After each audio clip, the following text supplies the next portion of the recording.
दुर्लक्ष करू नकोस. स्वामी माऊली संदेश देऊ इच्छित आहेत.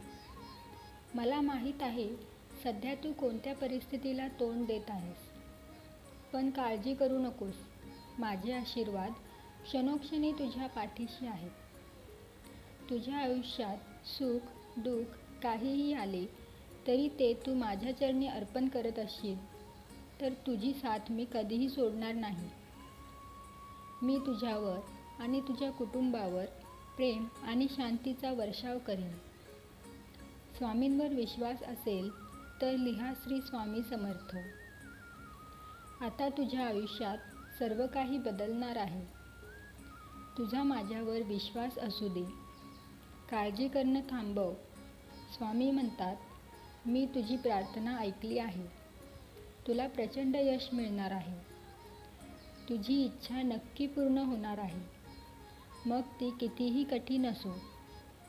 जिथे मी असतो तिथे कोणताही अडथळा काहीच करू शकत नाही. तुम्ही स्वामींच्या या वाक्याशी सहमत असाल तर आत्ताच व्हिडिओला लाईक करा. लोक काय बोलतात याकडे लक्ष देऊ नका. माझे चिंतन करा. चिंता करू नका. चमत्कारासाठी तू आता पुढे आहेस.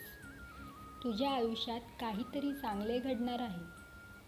मी तुला म्हणत नाही मंदिरात ये, उपवास कर. तू फक्त माझे स्मरण कर. तुझे संकट कसे दूर होतील तुलाही कळणार नाही. भूतकाळात जे घडले त्यामुळे दुःखी होऊ नकोस. जे झाले ते तुझ्या भल्यासाठीच होते. चिंता सोडून वर्तमानाचा सदुपयोग भविष्य सावरण्यासाठी कर. जो माणूस चिंता करत बसतो तो कधीही सुखी होत नाही.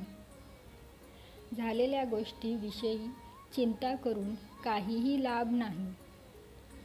भूतकाळात जे काही चांगले किंवा वाईट कर्म केले असतील त्यावरून धडा घेऊन पुढे जात राहा.